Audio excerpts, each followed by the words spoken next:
Hey everybody watching Dadvelopment. Thank you so much if you've seen a couple episodes so far. We really do appreciate it. Going forward, we are going to start splitting the episodes up, make things a little bit more manageable to watch.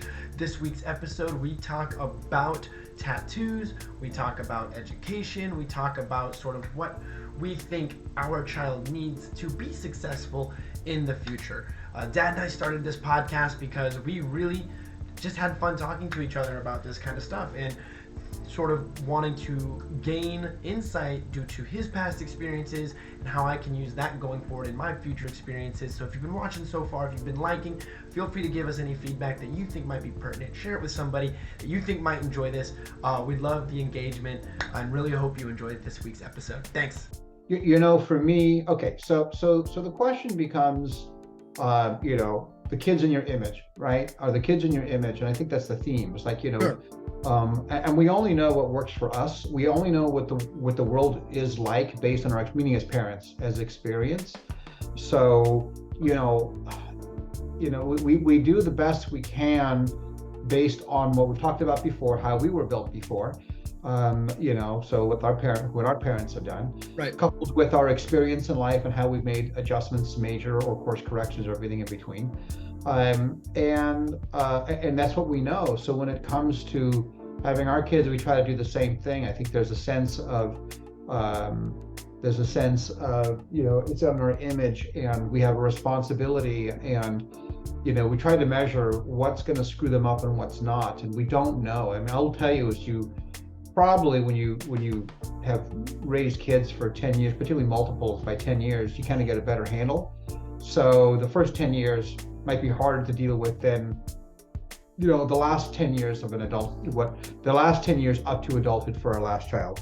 And what's more important and what's not, or even then you make adjustments, and that which we did. So for example, we were more disciplined, I don't mean disciplining, but more disciplined with how we raised you and your two older siblings than how we did that with Emma and Evan, the two younger siblings. Right. And we have no regrets. We raised them, well, everyone was raised differently based on who they were, but the concepts were different. But it wasn't like we got it wrong with you guys. The older kids, we made some adjustments and some benefits as a result, but then they've also lost benefit. I know that with Emma and Evan, they probably have a different sense of duty or discipline than the older kids, which is a disadvantage they're dealing with. They're not bad about it, they're very disciplined, but I mean, just for you it'd be easier to say yes or no sir, yes dad, mom, whatever it is, right?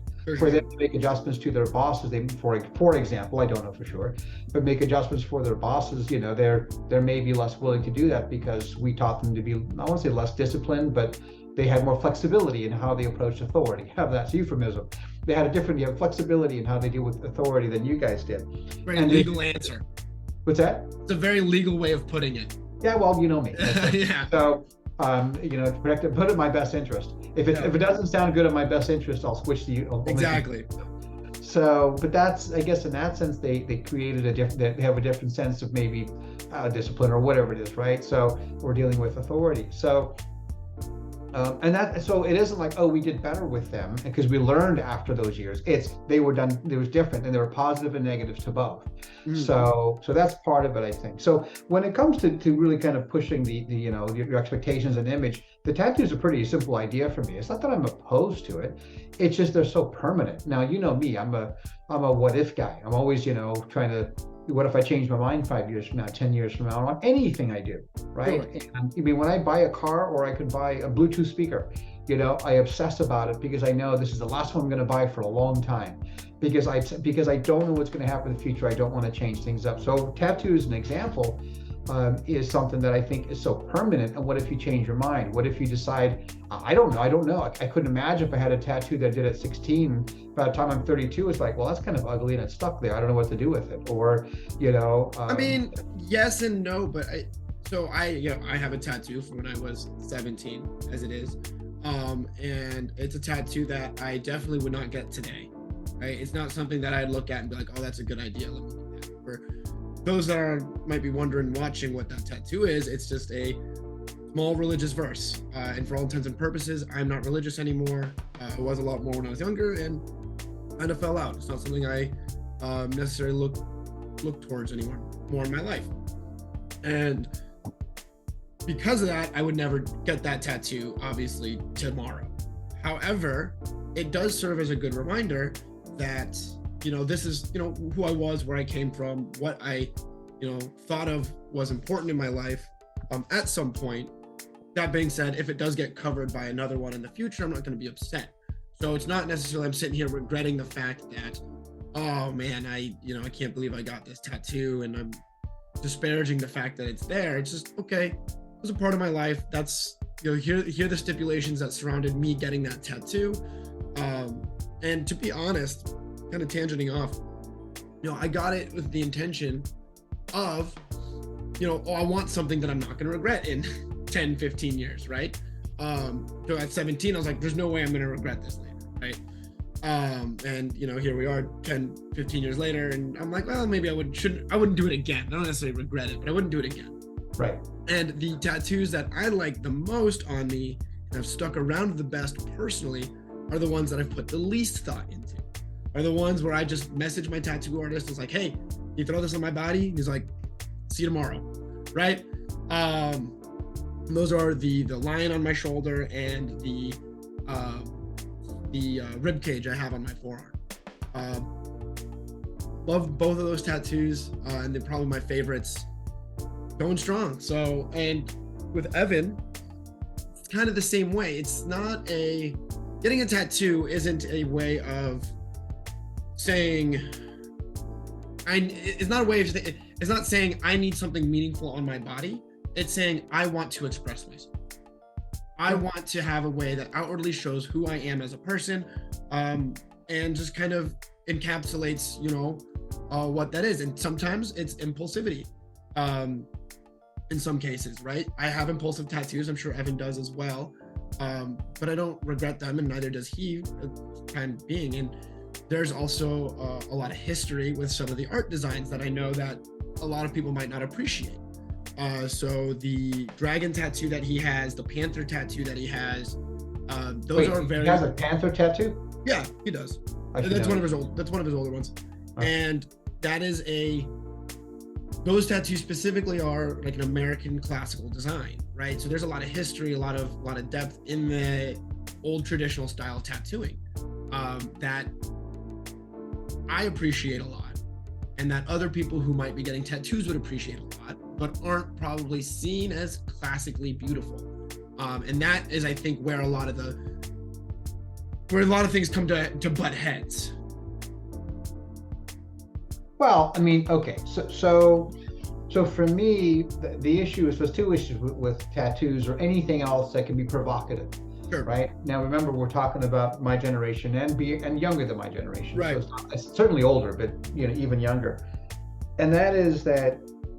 So we know one is the question of permanence and how do you make the decision? What if you change your mind? Does it look stupid? I mean, I might, whether you put a name of your girlfriend when you're young, because that just doesn't make any sense, but what do I know, right? Right. I mean, I think there are some easy easy guideline rules, like no swastikas, no girlfriend tattoos, right? I think there are some very clear guidelines for the most part in certain senses. Yeah, but you say that, how old are you? 28, 20, what are you, 27? 27.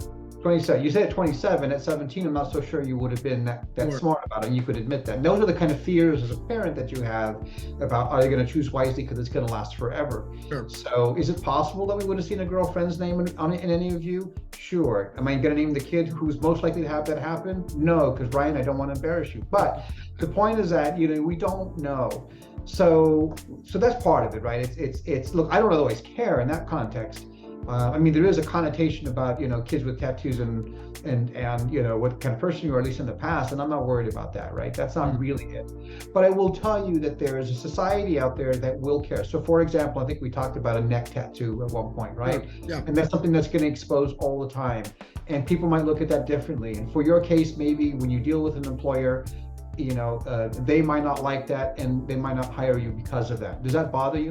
That does not bother me. And I know where that thinking lies, right? I would like to think that I seek out employers who wouldn't be so shallow-minded that they see a neck tattoo and think all of me, that's my entire character. I think that's a failing on a society that believes that the outward appearance to some degree is more important than what they have to bring to the table for the company or that position. Now, once again, there are stipulations, right? You don't want to have maybe swear words, derogatory terms. There's no middle fingers, right? There are certain things that do lend itself to not being accessible into a professional environment. And it's important to know that. But at the same end of things, I don't know if I've ever known anyone, to have tattoos like that. I mean, and if I were to, I think somebody with a big middle finger tattoo, I'm thinking about it now, that'd be kind of a cool tattoo. Write that one down. Yeah, no, and it'd be like, now then it becomes placement idea. So, right, I think it'd be a really cool tattoo idea if it's a skeleton hand on like a shoulder blade, right? Easily coverable, right? I think you have to be strategic with it. I'm starting to backtrack a little bit, but you do have to be strategic with what you do show. And I would say if there are no obvious problems with what tattoos are being shown by me, it shouldn't make a difference whether or not I have them. Okay, so let's back it up. So first of all, but you agree with me that what you're saying now, and you're very strategic and very wise in your approach for tattoos. Totally awesome. That is not the Ryan that I would have known at 17. Not saying you wouldn't have, we just don't know, right? I know who you are. You don't share things with us, so we don't know that you were that well versed in your tattoo strategy as you are now. Okay, fair enough. So that's what I'm saying. So you don't know as a parent what to do with that. Secondly, anytime that your kids do something you might agree with or don't agree, it doesn't matter, but it's provocative and it's going to create a rougher road than than you would wish for them, right? Sure. You want to see if they can avoid that. That's really a lot of it too. I'm not suggesting that an employer who judges you on tattoos is appropriate, because it's not, to be honest with you. I've hired people, etc., but I've also seen people around me who wouldn't hire or would advise me not to hire based on something like that, which I blow it off. But I'm oddly enough more progressive. I think maybe some people know, but I don't care. Right. But the point is, it isn't more of an uphill battle. It's provocative. If you're prepared for that, that's okay. In other words, if you take the position of, it's not fair that they're responding that way, that's one thing. It's like, it's not fair, but I'm not surprised, I'll adjust. Sure. You're not making excuses for them like it's okay, because you shouldn't. You don't want to make excuses for that. That's not really right. But the point is that you have to deal with that. And that's really what the parent is trying to say, is like, whether we say it's good or bad is not relevant. You have to express yourself to other people, and you will limit yourself. It's equivalent to anything like not having a college degree or whatever. I'm not saying there's right or wrong answers. It's a matter of how many opportunities in your life are you closing because of choices you make now, which is the whole flipping theme of what we're talking about, right? And by tattoos, by not getting education, by getting, I don't care, it could be having a criminal record when you're young, whatever it is, anything you create in your lifetime. Youth is probably the most likely case that you're going to do things like that, but anytime in your lifetime that you create, it goes back to, how is it going to make your life harder in the future? And if it does, don't be shocked. I didn't say it was right. I'm just saying that's how people respond. It might not be appropriate they respond that way. You and I can talk ad nauseum about how small-minded it is, and they're not open-minded, and so I get that. But you're still dealing with it. And as a parent, you're looking for an easier path. And that's why you talk about, are you sure you want to do that? Because what you're doing will have an impact in your options in the future. Didn't say it won't affect your future. It might not, but the options you have. It's why we do get people get higher education and so on and so forth. It's when I got higher education, I wanted the options. I may not exercise them, that's fine. I'm not saying everyone must do it. But as a strategy to keep it, you create as many opportunities and options as you can, so you can choose what you want to do, not what you're left to do. And that's where anything from purple hair at the wrong time, which by the way, Evan has right now, tattoos, okay, which is okay. You probably guess, it's not much, I barely see it's cute, but anyway, or the orange hair you had before. But whatever it is, these are the kind of things that I'm not opposed to, and I don't really care, but you have some explaining to do. And are you okay with that? And even though you shouldn't have to do explaining, you're going to. And so it creates issues with possible options you have. Some are temporary. The purple hair will go away. Tattoos, well, they do not. So that's where it comes from, the concerns about anything that the kids do, whether it's the grades that they get or the grades that they graduate with, the SAT scores. It has to do in many cases about the opportunities that they have or don't have as a result of that, and what as parents can we have done, or what did we do wrong as a result for that. So it really comes to what you guys have, what we project for you is an easier life, a successful life that you want to do. You pick and choose what you want, but when you make choices that make it difficult for us to do that, that's the struggle. So it goes back to your question though of the expectation of the kids and what have they done right, and I guess the flip side, what have they done wrong. I don't think we ponder the things you guys have done wrong. Maybe it's because Mom and I got very fortunate with you guys. Maybe we raised you well, I don't know, or balanced enough, or you're strong. I don't know what it is. I don't think we have a list of things that have disappointed us. I mean, sure, we got small things, whatever, we all do. I mean, 5 speeding tickets, all of them in 3 figures is not a good idea. We wish we wouldn't have that. Fortunately, that's falling off somebody's record. But certain things that, there are some things that just, like we said, we just don't like at all, and some things we let slide. But that's really what it's about. It's a calculation of how will this impact your future, because that's our job, is your future. Even as an adult, we submit that what we do helps and can affect your future. What I say now can affect how you raise your kid, and that scares the hell out of me. I gotta be careful about that. So anyway, does that answer your question? Kind of hit the point. I got more points around that, but I want So yeah, there's a lot of points there to, I think, unpack, right? So the idea is our job as a parent, or our expectations of a parent, aren't necessarily don't get tattoos. It's we want the best life for you. We want you to make the choices that will make you have the best life, or at least statistically speaking, enable the best life. And to be fair, based on what we know, there could be other parents who know that tattoo's not a big deal. This is what you do. And so I'm not saying there's different theories and stuff, or different disciplines in which are okay, not okay, but every parent, they might be great with tattoos because they're tatted up and they never had a bad experience, great, but they have other things that might create the same friction. It's always the same theme. It might be different tools, different priorities, different values. It's going to be different. Actually, no, it's the same values. It might be the different triggers.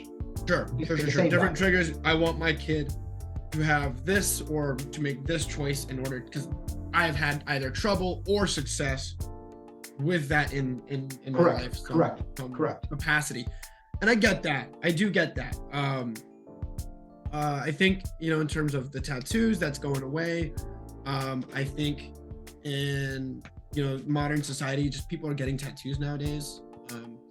And I think they're becoming more widely accepted. But I think progressing from that education is another one you touched on. And I'm not to say I'm not grateful that you and Mom pushed education for me, because here I am now, right?